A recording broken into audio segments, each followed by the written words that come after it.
우리가 흔히 말하는 성과, 즉 퍼포먼스, 성공을 가늠하는 정말 중요한 잣대잖아요. 그런데 과연 우리는 이 성과라는 게 뭔지 제대로 알고 있을까요? 오늘은 아주 획기적인 최신 연구를 바탕으로 이 성공의 비밀을 푸는 새로운 열쇠, 코어 성과 모델을 완전히 새로운 방식으로 파헤쳐 보려고 합니다. 자, 그럼 바로 이 질문부터 시작해 보죠. 성과란 정확히 무엇일까요? 어찌 보면 간단해 보이는데 사실 이 질문이야말로 경영과학계가 오랫동안 풀지 못한 거대한 수수께끼의 가장 중심에 있습니다. 보세요. 벌써부터 복잡해지죠. 개인 차원에서 보면 성과는 어떤 행동일 수도, 과정일 수도, 아니면 결과물 그 자체일 수도 있어요. 그런데 기업 차원으로 넘어가면 갑자기 투자 수익률, 매출, 현금 흐름 같은 아주 구체적인 재무 지표가 성과가 됩니다.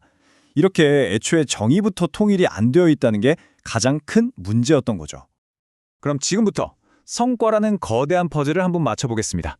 그 첫 번째 조각은 바로 이론의 홍수에 빠져버린 연구의 현실이에요. 이걸 설명하는 아주 재미있는 용어가 있는데요. 바로 테오레아, 즉 이론 범람 현상입니다. 성과 연구가 얼마나 압도적이고 또 혼란스러운 상태인지를 딱 보여주는 말이죠. 연구진들은 이 문제를 파헤치기 위해서 1946년부터 2022년까지 발표된 성과 관련 학술 논문을 싹 다 분석했습니다. 그 수가 얼마였을까요? 자그마치 15,535편입니다.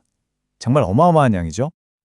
근데 여기서 끝이 아니에요. 이 방대한 문헌들 속에서 성과에 대해 저마다 다른 이야기를 하는 고유한 이론만 239개를 찾아냈습니다. 문제가 얼마나 복잡한지 감이 오시죠? 그러니까 진짜 문제는 단순히 이론의 양이 많다는 게 아니었던 겁니다. 연구진의 말을 직접 들어보시죠. 진짜 문제는 이론이 너무 많다는 것, 그리고 그 이론들이 무질서하고 서로 단절되어 있으며 심지어 모순되고 중복된다는 것이다. 한마디로 완벽한 혼돈 상태였던 거죠.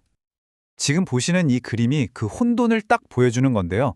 키워드를 분석해보니 성과, 연구가 기업 전략, 지배구조, 개인 심리처럼 완전히 분리된 사일로, 그러니까 서로 칸막이를 친 방 안에 갇혀 있었던 겁니다.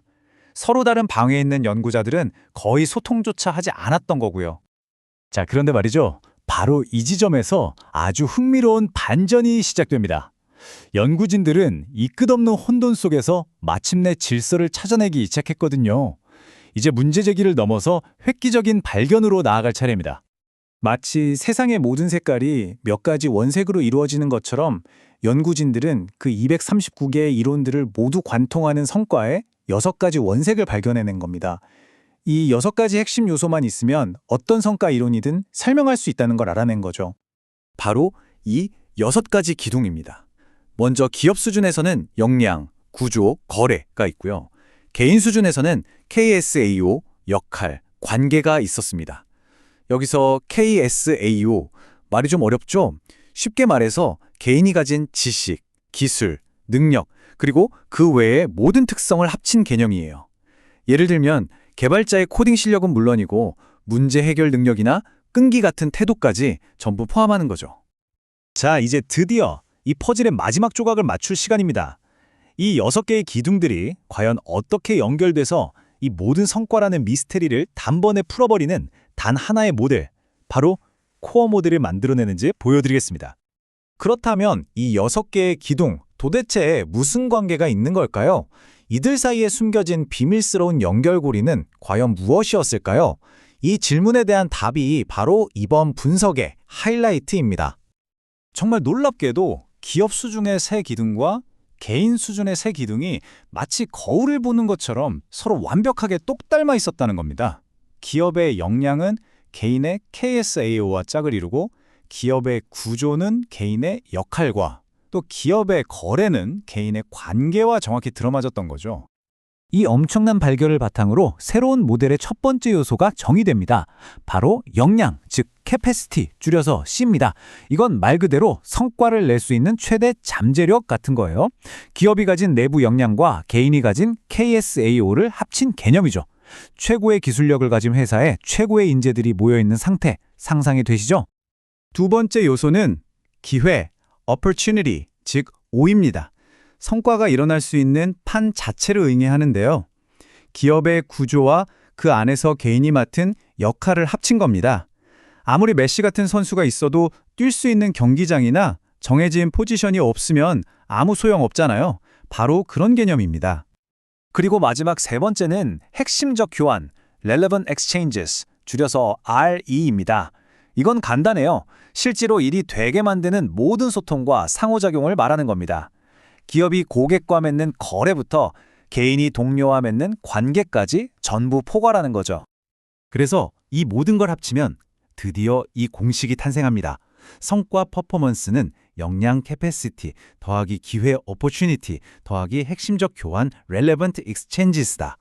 239개의 복잡한 이론이 이렇게나 단순하고 우아한 하나의 식으로 정리되는 순간입니다. 지금 보시는 이 그림이 바로 완성된 코어 모델의 전체 모습입니다. 여기서 가장 중요한 건 뭐냐면요. 성과를 더 이상 하나의 점이 아니라 이 모든 요소가 얽히고 설켜서 함께 돌아가는 거대한 시스템으로 봐야 한다는 겁니다.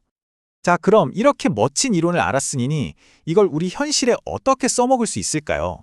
이제 이론을 넘어서 이게 실제로 우리에게 어떤 의미가 있는지 한번 살펴보겠습니다. 연구진은 아주 명확한 행동 지침을 제안합니다. 이제 그만둬야 할 것들이 있어요.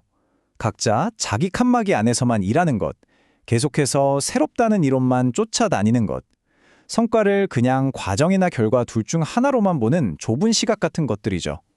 대신 이제는 성과를 하나의 큰 시스템으로 보기 시작해야 합니다. 예를 들어 새로운 직원 교육, 역량 C를 도입한다면 그게 지금 우리 팀의 구조, 기회 O, 나 협업 방식, 교환 R에는 어떤 영향을 줄지 반드시 함께 고민해야 한다는 거죠. 왜냐하면 한 부분만 좋게 만든다고 그게 전체 시스템의 성공으로 이어지지는 않기 때문입니다. 성과를 하나의 시스템으로 본다는 것. 이 새로운 관점이 여러분의 일 혹은 여러분의 조직에서 성공을 바라보는 방식을 어떻게 바꿀 수 있을까요? 이 강력한 프레임워크를 우리 각자의 현실에 어떻게 적용해 볼 수 있을지 한 번쯤 깊이 생각해 보시는 건 어떨까요? 오늘 이야기는 여기까지입니다.